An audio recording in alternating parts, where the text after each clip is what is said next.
That was the BBC's Paul Adams speaking to us from Jerusalem there. Well, we're now joined in the studio by Mohamed Taha from BBC Arabic.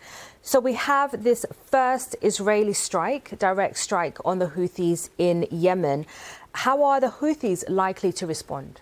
The Houthis already made a statement, verbal statement, saying that they will retaliate against Israel.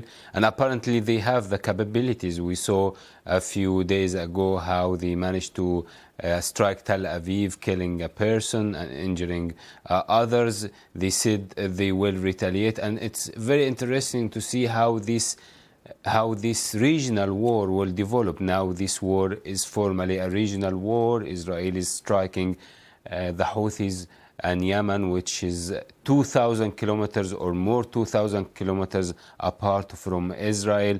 This is a wide spread war, and now the Yemeni government led by the Houthis are in fight with the most strong armies in the world, the Israeli army, the American army, and the British army. So you say this has widened the conflict, but not a full-scale war, just to put into context for our viewers. You mentioned there that the US, Britain and other allies have been targeting the Houthis for several months now.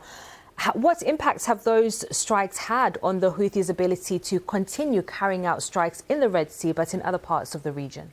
Apparently it had some impact. We saw the frequency of the Houthis attacking ships in the Red Sea are less. But at the same time, we see the Houthis are attacking Israel itself with an alliance with what's so-called the Iraqi Resistance Army in Iraq. So it's not clear at the moment whether that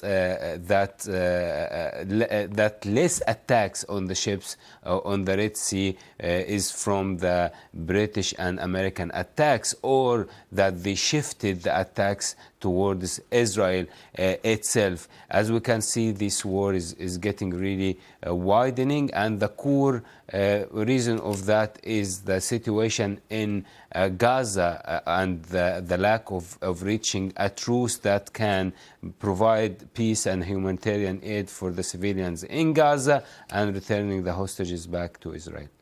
Mohamed, thank you. Mohamed Taha from BBC Arabic there. Now, Microsoft says that IT chaos caused by a flawed update rolled out by the cybersecurity firm CrowdStrike affected 8.5 million Windows